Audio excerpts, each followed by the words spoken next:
me have a brief introduction of him. He is the recipient of the Eminent Pharmacist Award as well as the inventor of more than 20 patents. He has taught more than 10 years at universities, as well as he has worked for more than 10.5 years at the Ranbaxy. He has devoted his 12 years at the Dabur Foundation Group, and also he has served as a head of the Herbal Research Department of Hindustan Lever Limited. Right now he is retired, but he works as an expert for various governmental committees. Today he has given us some of his precious time to talk with us. Hello sir. Hello. Welcome to CDRI. Hello, thank you so much. Sir, as you have a very vast experience of both academics as well as industry, so based on your experience, which is a very valuable one, what do you find the scientific temperament difference in the academics as well as? A lot of education needs further upgradation and improvement, in the sense that skills of conducting good quality scientific research is not taught. It is difficult to, although there are things that can be taught like scientific methodology, scientific writing, understanding what is written in science, how to evaluate them, that can be taught, but lot of it has to come from one person's interest. And therefore what perhaps can make you a better scientist would be, first of all, one has to be committed to whatever work they are doing. So scientists, if you want to become a scientist, don't look here and there. Just say that I want to become a scientist, and how can I become a, that means doing the right methods. Am I adopting the right technology? Use, am I generating proper data? Am I applying proper statistical tools so that whatever results I am bringing out is correct and statistically significant? Am I able to express whatever work I have done in the highest level of scientific writing? So this is only important. Only big difference between what you do in an industrial setup and what you do in a CDRI like setup is, broadly objectives would be set even in CDRI. Okay, you are looking at this way of working, or this mechanism of reaction, or this biological evaluation you are doing. But when it comes to industry, most of it is driven by a profit motive, a business motive.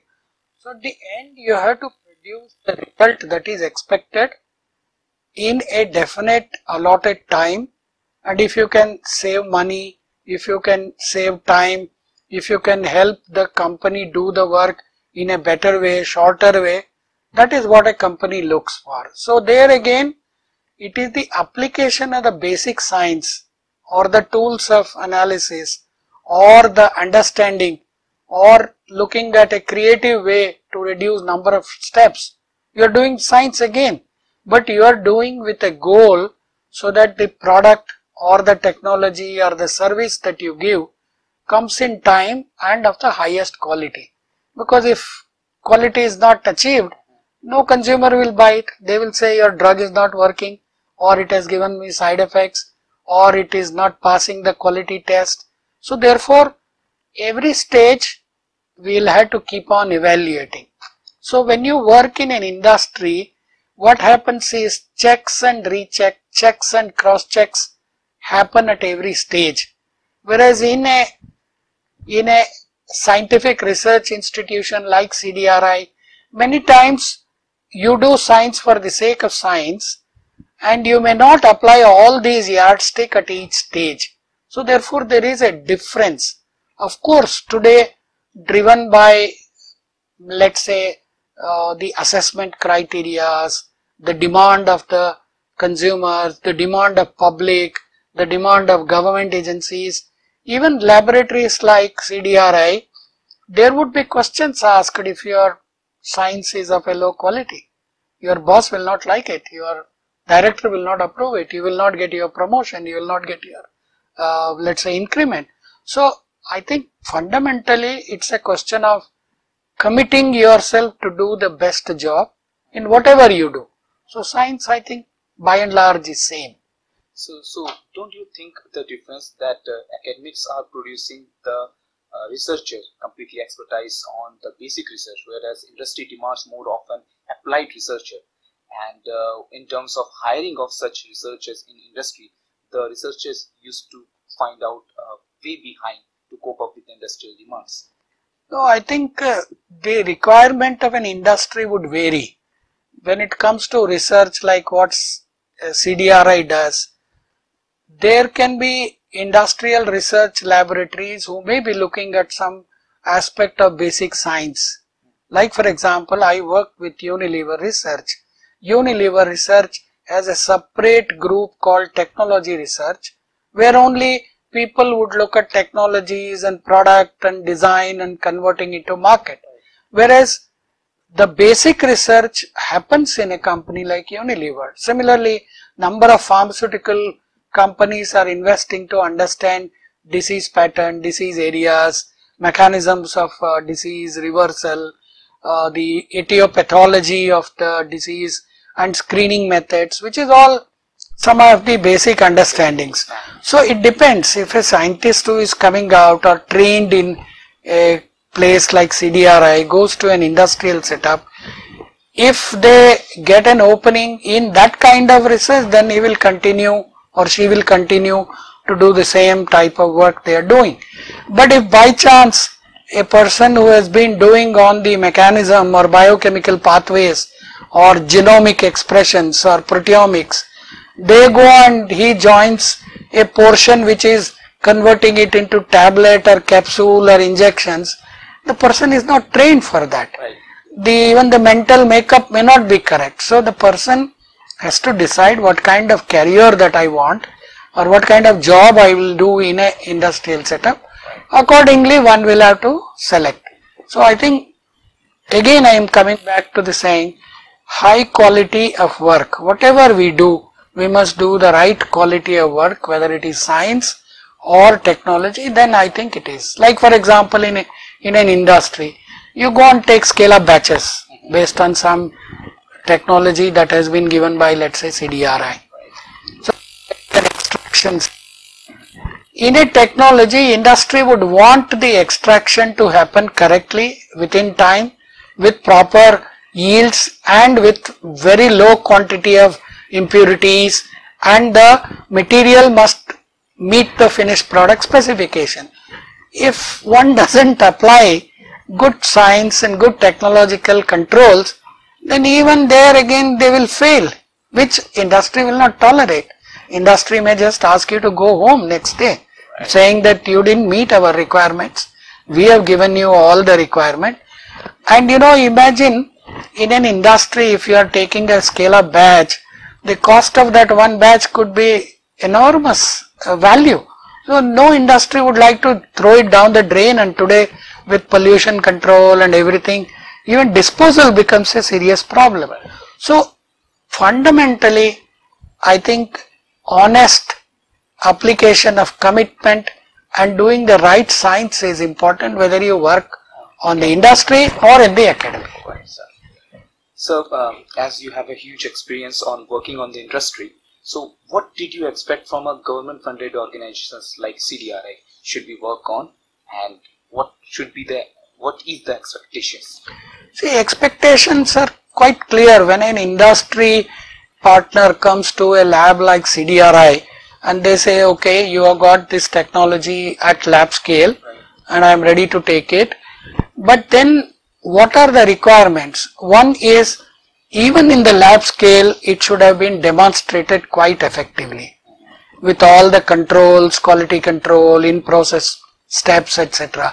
Second is, whatever the basic data, especially if it is likely to be a drug lead or a drug, even if it is a herbal or a phytopharmaceutical or a synthetic drug, are there adequate safety data or their formulation requirements? All of them must be well documented, and clarity should be there. What is the gap, in the sense that we have demonstrated these data, but for a clinical you will have to do it in the industry. Then industry is very clear I am going to get this technology at this level with this amount of data. Then they will know very clearly, I have to scale it up, I have to go and do a clinical or formulation or a stability study. So industry will look at very clear, honest commitments, ability to demonstrate whatever is told, that this is what we have produced at whatever scale they are saying. And thirdly, the documentation has to be at such a level of science that it is not likely to be questioned. Suppose based on documentation of, let's say, mechanism of action or stability, or let us say safety, some toxicology data is given, the industry would expect that data as such. If I file with a regulatory authority should not, find out 100 defects in that. Oh, the standard was not there, that was not there, this data is not there, no, you are not reported, there is some animals had this problem that could be later on becoming a serious issue. So that is what the industry expects. And I don't think beyond, let's say if CDRI sells a technology and they say, we have demonstrated it at 500 grams level in a laboratory, fine. And industry will not expect CDRI to demonstrate at 5 kilo or 500 kilo, because there is a science involved in scale up as well. But CDRI scientists should be able to work with the industry when that scale up happens, and if something is going wrong, they should be able to say, oh, we didn't observe it in our lab scale, we will go back and find a solution for this and solve it. So that kind of hand holding and working together to make that happen has to come out. That's all. And of course, if it is a joint development, industry normally wants a lot of confidentiality. Competitors should not come to know that so and so drug is being developed, because market, how it will behave, we don't know. If the idea itself is leaked out, somebody else comes up with a product in the market, then this whole industry, whatever they are doing, is a waste. Or there is a failure at regulatory submission stage, again there will be a problem. So that's all that I think trust is what makes agencies or labs like CDRI successfully transfer whatever they are doing. So honest declaration of data, honest demonstration of whatever is said, and application of the right level of science, whatever you are giving it to the industry, and commitment to go along with the industry to support. I think that's all that is required. So final questions to the young researchers, like any special tip that you want to give to young researchers like us who are pursuing their research career or just have started their research career, so that they can... I think you see, there is talk in India today that students are not coming to study science and they are not going into science. I would like to say this kind of thinking should never come to any student. They should think in their own spirit at whatever age they are. Do I want to go into a scientific career? If the answer is yes, I am good at it, I am hardworking, I am patient, I have got good observational capacity, I have got good thinking capacity, I am good in comprehension, I am good in analysis, take up a science career. And I don't think scientists lack any good career. They will also be shining in their own life. And never compare yourself with somebody else doing some other work and getting maybe higher money or better status or whatever. Every one of us comes to this world with a purpose, and if you feel that you want to do science in biology area, chemistry, if you feel you are happy doing that and you think you can build on that, just jump with both feet in and work in a committed, honest way, and you will get the results. When I joined pharmacy as a scientist student, people used to question me and they used to ask me, B Pharm, Are you going to do a beekeeping you are going to do? Somebody used to think I am going to learn farming. I used to explain, no, this is medicines manufactured. I had a dream at that time. I used to think one day I should be able to help patients with some drug that I may help in developing in India.